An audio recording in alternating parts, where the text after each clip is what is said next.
POPAVIST made smoother than your smoothest criminal. Shamo, about that money, what we get into. Shamo, about that money, get residuals. Shamo. Yes. Yes, 2 times. Yeah, I know the vibes. Ooh la la.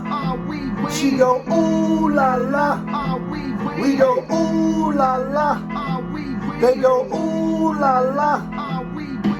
Ooh la la, how we. The little Dougie on them, know what I mean? Ooh la la. Ooh la la. Looking for M's like I lost a friend. Hop out of the bed like where's the bread? What it do, y'all? You're now tuned in. POPAVIST TV.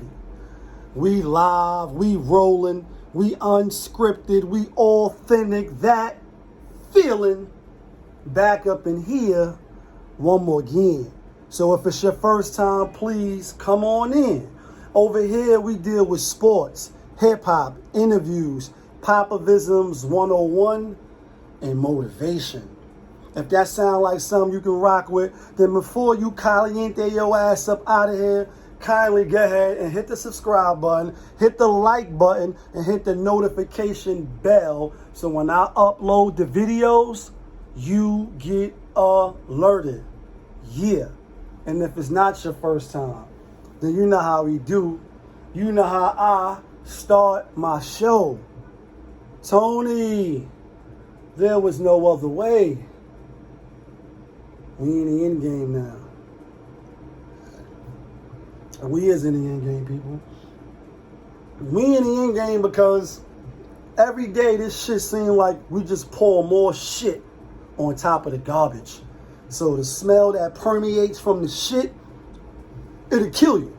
We got a story coming out of Chicago talking about bullshit where a 37-year-old mother by the name of Fallon Harris off her own son, 12 years old, allegedly, supposedly over a SIM card, a SD SIM card.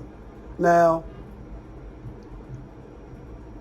I'm not even gonna lie, like I told y'all, I don't really be shocked and amazed when you put the beat on. And to hear this story, I'm not gonna lie either. I'm borderline shocked and amazed, but I'm really not. One is out of Chicago. We already know the fuckery that goes on in Chicago. But 2, unfortunately, we've seen too many stories of parents killing their kids. And then on the flip side, when you reverse it, we see kids killing their parents. Now, if you're not a religious person, a spiritual person, it's cool, I get it. I'm not perfect, I'm not an angel, but I do believe in a higher power. And one day, we all gonna have to face that higher power, butt naked, how you came in this world. And oh yeah, you're gonna answer for the shit that you did here. I totally believe that. The scriptures, Bible, Quran, Torah, they all speak about the end game. Like, Tony, there was no other way. I'm playing in that part, but in the scriptures, they not playing.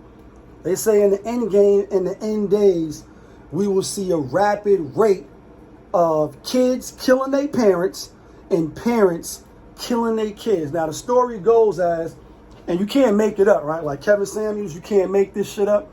It just so happens to be a camera in the house that catches the audio when she shoots her 12-year-old son. Like, you can't make this shit up. So she wakes him up 10:15 in the morning on a Saturday because she can't find the SIM card. He don't know where the SIM card at. She posts a gun on him, brandishes a gun on him, hold him at gunpoint, questioning him about the SIM card. He doesn't know. She gets frustrated, pops him one time in the head.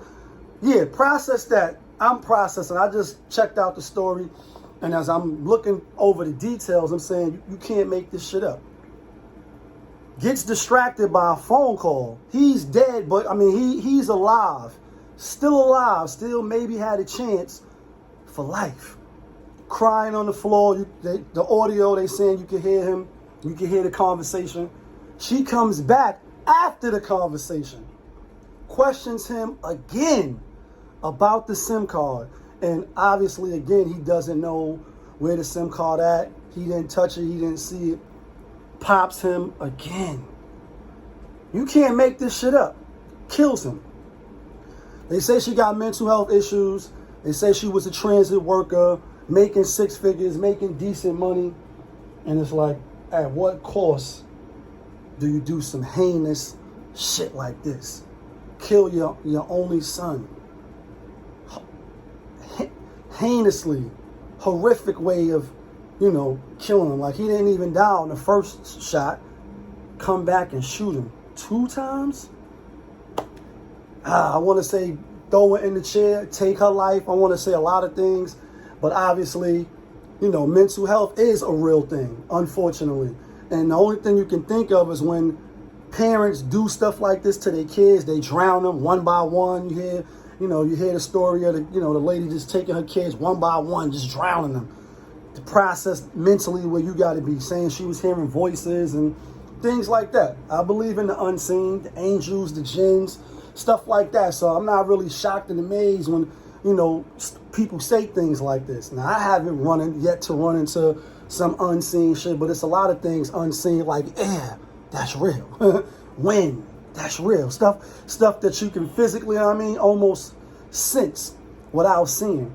And without going to the long, short thing, condolences to their family, to the father who's no longer there. They got him on the news, and he just can't believe it, obviously. And it's just amazing. But we also in the end game, because that's why I said shit keeps getting poured on top of shit, and that's why the smell is crazy. Because of the other story out of Harlem, where the dude killed his baby moms. You know what I mean? Like, shot her in the face while she was 9 months pregnant. He's still at large, to my knowledge. Why the fuck is it, Tuesday and he not locked up yet? Why nobody turning him in yet? Like, they say, police don't really do police work. It be, the informants and other people help them do their job. The criminals telling on themselves. That's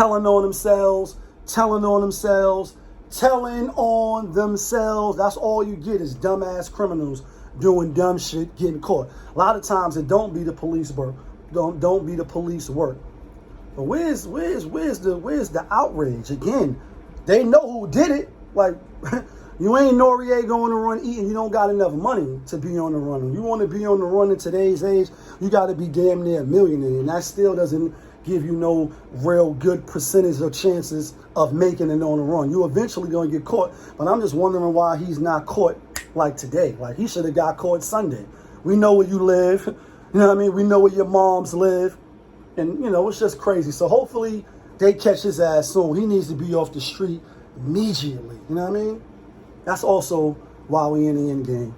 But you see what it is. Last night, Monday Night Football, y'all know who I picked.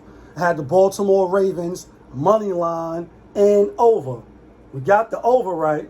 Thought we was going to get Baltimore money line. I also had them minus the 3.5 as well. I just thought they was a better team than the Las Vegas Raiders.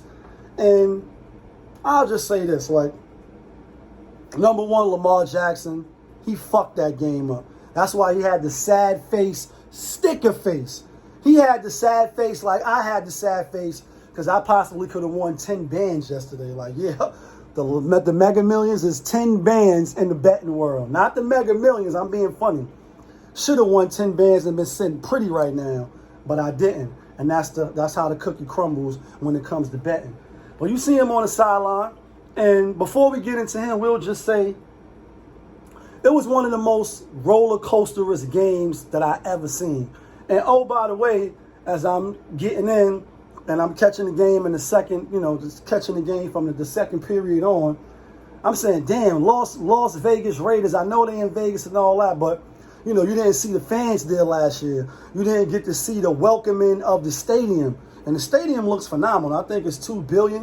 You know what I mean? Jerry Jones World, phenomenal stadium.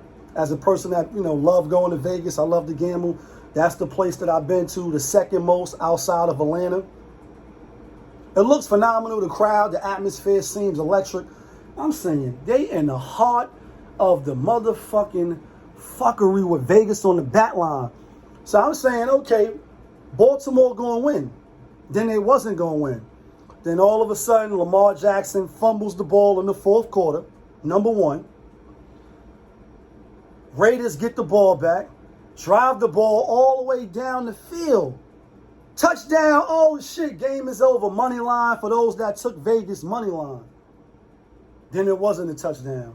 It goes from hand daps and congratulations and all that to, oh, no touchdown? I'm like, all right, maybe they want Baltimore to win this game. First and goal, second and goal, back them up, delay a game. All of a sudden, Derek Carr throws an interception in the end zone. I'm like, what? Can't make this up.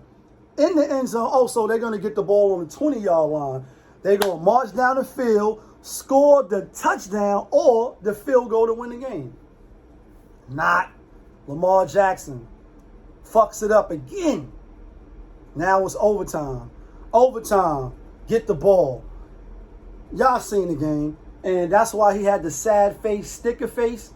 I know you think you Barry Sanders. I know you think you know what I mean, all of the great running backs. But you really are just a fast quarterback. And those linebackers and those boys that get paid the big bucks to smash mouth, hit you in the face, oh, they're going to hit hard. And, you know, nothing really separates you from an RG3, from a Michael Vick, you know what I mean, except the speed. And it's like, yeah, that's why you're not Patrick Mahomes. That's why you're not the other quarterbacks that can just do it in the pocket. And I know people could say, oh, no. And first of all, you know, it's full transparency on this channel. I fucks with Lamar. So you got to go back maybe like over 100-something videos. So go see the other videos where you see me, I fucks with Lamar. I like his attitude. I told y'all he was talking to one of the announcers that was on Monday, Riddick.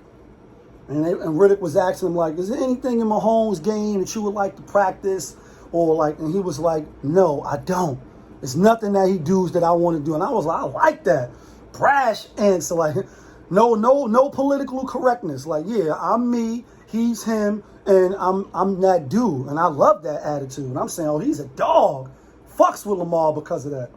But it's also because of that. It's like, yo, you ain't going to last long. You're going to keep hearing, they won the playoff game last year, but you're going to keep hearing that you can't do it from the pocket, that you got to run and do all that. And just think about Tom Brady. 20 years, 7 rings, Lord of the Rings, right from that pocket. Drew Brees, right from that pocket. Peyton Manning, right from that pocket. Phillip Rivers, right from that pocket. Eli Manning, right from that pocket. 2 times. Giants. So you can do all that spectacular Cordell Jones, Michael Vick, you know what I mean, even Kyler Murray from the pocket. And he's a pitcher. Precision from the pocket. And I still rocks with Lamar. Was I tight yesterday? Am I still tight now? Hell yeah. You think I want that 10 bands? It actually was 9,600. But yeah, I wanted that 10 bands. I had a ticket for 79.18 and 17.17. Yeah. Should be up right now. Instead, I lost a couple little dollars. It's like, damn, bro. You fumbling the ball. Just get down. Just learn how to get down. Like, we know you know how to juke and do all that. Oh, should have just kept the hands on the two. Should have kept 2 hands on the ball. You know, we moving forward. And I know the team ain't looking at you like, damn, bro. You cost us the game. And I'm saying they should have just let the Raiders win. Even though it wasn't a touchdown. Say it's a touchdown. Monday Night Spectacular. When y'all look back at the replay like, oh, it wasn't a touchdown. But they was on the 1-yard line. So they probably would have won the game because you risk injury now. You already kind of missing a couple of key players. What if he would have got hurt in overtime? 10 more extra minutes. And, oh, by the way, y'all got to go play Kansas City next Sunday. So it's like, you should have just let them lose. Should have just lost. Took it on the hop, got on the plane, got it over with. But you played an extra 10 minutes. Took some more physical punishment. People had to, you know, hold off that defensive line. And the Raiders, they look pretty good. I ain't gonna lie, even though David Carr threw the interception in the end zone, looking like, yeah, the bad quarterbacks always find a way to throw the game away. And that's why Belichick, even without the top-notch talent, most times win, because the NFL was a game where if you don't beat yourself 85, 80, or even if you want to say 75%, even 60% of the time, the other team will beat themselves. That means you're giving yourself a great opportunity to win a lot of games. You beat yourself yesterday, Lamar. You beat yourself. And David Carr threw for more than you. 435. Airing it out on you. You're not going to be able to win like the way they playing. You're going to win some games, but that's why when it comes to the postseason, you're out of here.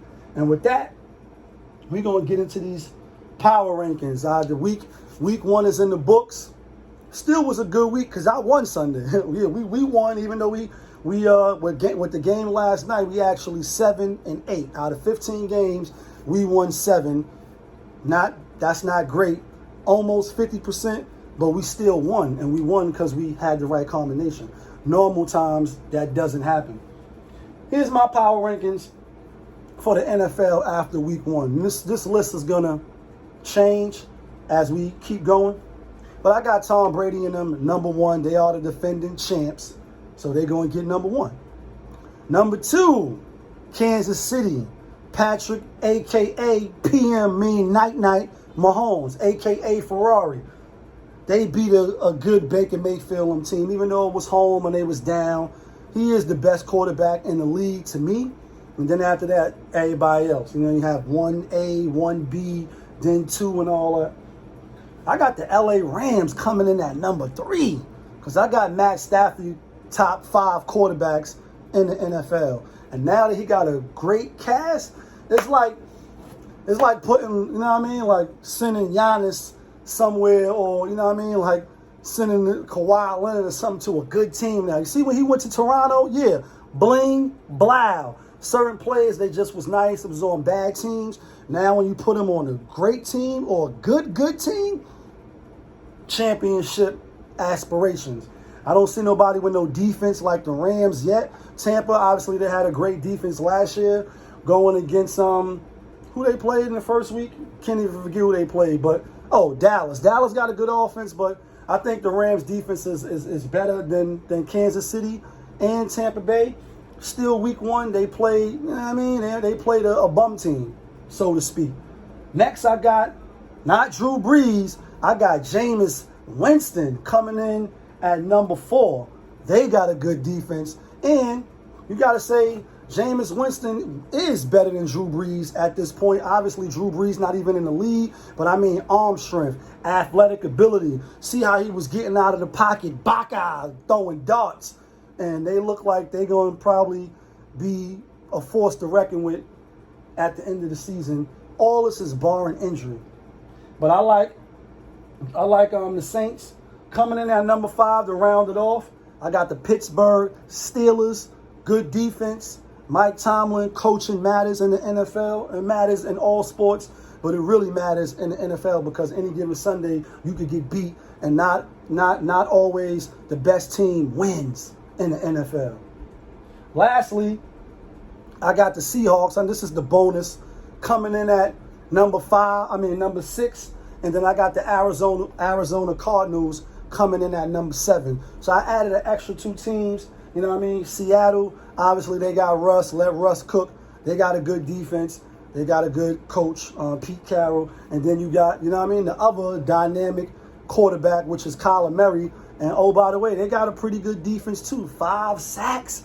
I know they wasn't really playing. Well, I scratched that. Tennessee, I thought, will be a good team. I still think they will be. But they smacked the shit out of them niggas. Took their food, snatched their chain, take your bitch, all out, like, beat the shit out of them. And that's the power rankings after week 1. Let me know who you got, who your top 5.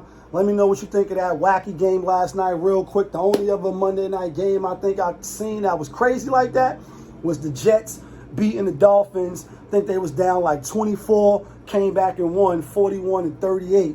Crazy game with Vinny Testaverde. Crazy game. Wayne Corbett and all of them.